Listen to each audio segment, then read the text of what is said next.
A Nightmare on Elm Street follows a group of teens in a small town who are stalked by the ghost of a man who murders them in their dreams. Soon, they discover a personal connection to this man, and they must figure out a way to stop him before they fall asleep. So this film was directed by Samuel Bayer, and it stars Jackie Earle Haley, Kyle Garner, Rooney Mara, and Clancy Brown. I was pleasantly surprised by this film the first time that I watched it. I didn't love it by any means, or even like it really, but I thought it was watchable, not this gigantic dumpster fire that everyone made it out to be. So going into it a second time last night, I was really curious to see if my thoughts had stayed the same or if they would change. And honestly, they haven't changed at all. This is still just a generic, sloppy 2010s run-of-the-mill horror movie. Aside from feeling woefully unnecessary, this movie's fine, honestly. And starting off with the positives of this film, I think Jackie Earle Haley does a really good job as Freddy. Now, to fill Robert Englund's shoes is a massive ask, and thankfully he doesn't try to. He gives Freddy his own character. He's a bit darker, a little bit less wisecrackier. He's probably most comparable to Freddy in Freddy's Revenge.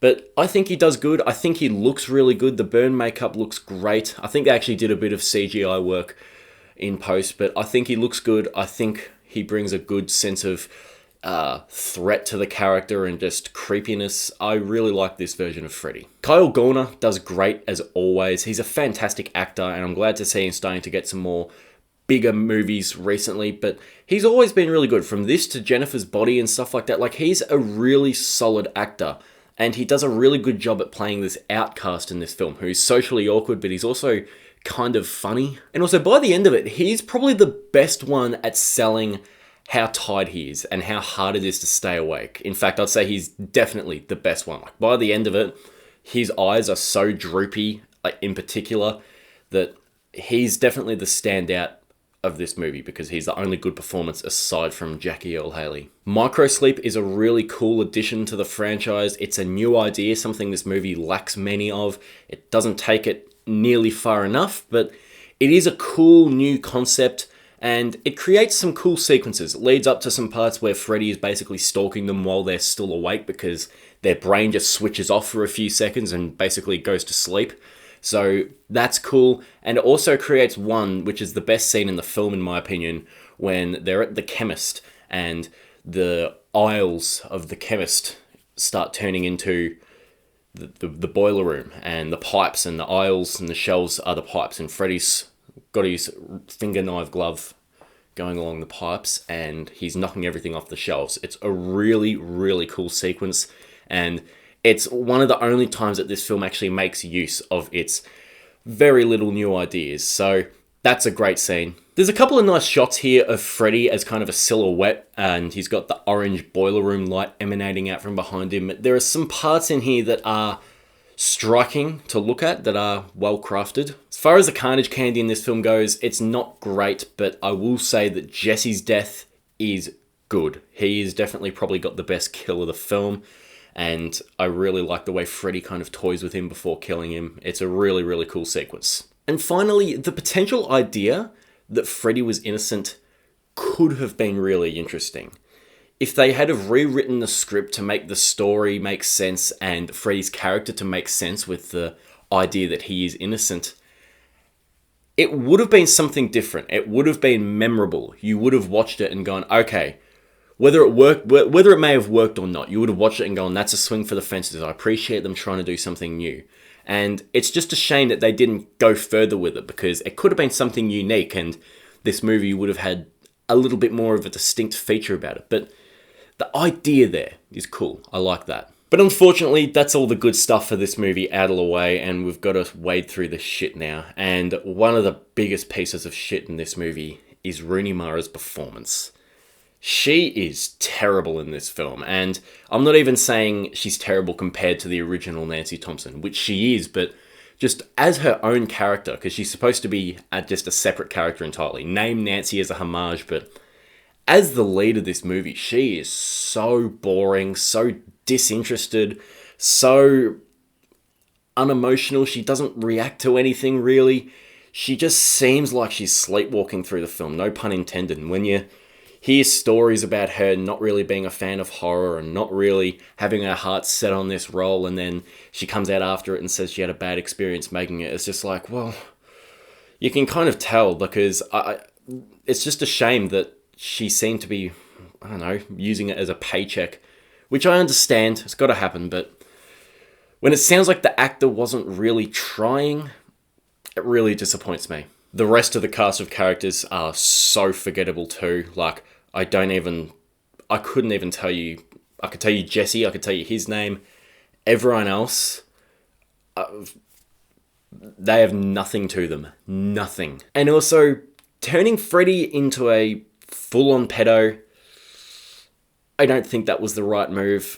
I'm all for horror pushing boundaries and going places, but this just seemed like a change that didn't really make his character any more intimidating. It just kind of made him more gross and less enjoyable as a sick, depraved villain.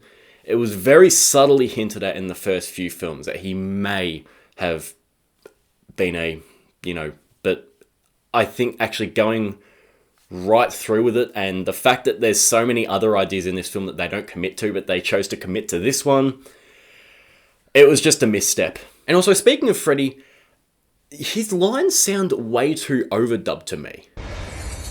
I was just patting him. And as I said, Jackie Earle Haley is terrific as Freddy, but every time he speaks, it takes me out because it's so obviously overdubbed. You really shouldn't fall asleep in class. And the story in this film makes hardly any sense whatsoever. Like, how do these kids not remember each other from kindergarten? Like, it's almost like they've had their memories wiped or something like that. Like, it's just really weird. And they see photos of each other, and they even go back to the kinder and they still can't remember that they were friends with each other. And not only that, they don't remember Freddy either. Now, I don't know if that's supposed to be like a trauma thing, or their brain has just blocked out the traumatic memories, but I don't know. If I was 5 years old and I was taken down to the basement of my kindergarten with a weird guy who had a razor blade glove and was slicing me with it and then doing all other sorts of things, I wouldn't forget it anytime soon. At least I wouldn't think I would. And also with these characters, what are their relationships with each other? Apparently they all met in high school, which you know isn't true because they met in kinder, but they've got the mental block. But are they friends? Are they lovers? Are they, like, they just don't seem like they'd ever hang out with each other. It seems like they know each other's first names and that's like the extent of it. It's really strange. You never get a sense of who they are. And this last one's really nitpicky, but when Nancy's researching her old classmates from kinder, how did that guy get killed by Freddy on camera, then continue to stop the recording and go and upload it onto this website? Like, it just, getting rid of any logic for a cheap jump scare. It's just ridiculous. It's the kind of movie this is. It shows the amount of care that was really given to it. I know it's not that big of a deal, but it's just like, I was watching it, I'm like, this is so fucking dumb. Also, jump scares. Jump scares, jump scares, jump scares, jump scares, jump scares. There's too many of them. Stop it. The CGI in this film is absolute dog shit as well, especially when they try and recreate that iconic scene of Freddy pushing out of the walls. It just looks horrific. It looks like a GameCube graphic, and other parts of the film as well. Like, one that really shocked me on this viewing was when the classroom turns into ash. It's just like, this looks horrible. This looks absolutely ridiculous. Like, it's so unbelievably dated, and it looks terrible. The original film prioritized practical effects, and that's why it still holds up. But then 2010 CGI, you're watching it 14 years later, and you're like, ugh, no, what the fuck? Get rid of that shit. This film's also extremely poorly lit too. Sometimes it's really caked in red light, and other times you just can't see what the hell's going on. I'm not exactly sure what they were trying to achieve, but this film just looks dull and sloppy. And finally, this film is painfully unnecessary. It doesn't do enough with the concept of A Nightmare on Elm Street, and it doesn't do enough with the character of Freddy, and it doesn't do enough with the very little new ideas that it introduces to worth existing. But overall, This movie isn't horrible. I don't understand why people treat this movie like it tainted the legacy of A Nightmare on Elm Street when Freddy's Dead and Dreamchild did that 20 years prior.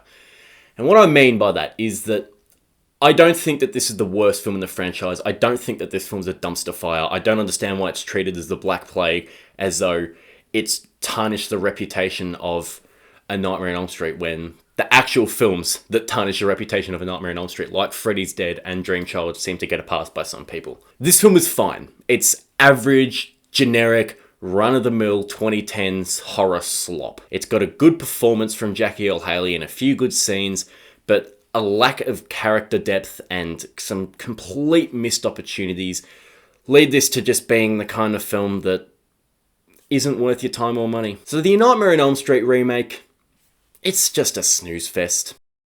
Thank you very much for watching my review on the remake of A Nightmare on Elm Street. Thank you so much for embarking upon this journey with me. It's been a great time reviewing all of these films, and can't wait to see what franchise I'm going to do next. But let me know what you think of this film in the comments, and I'll see you all later.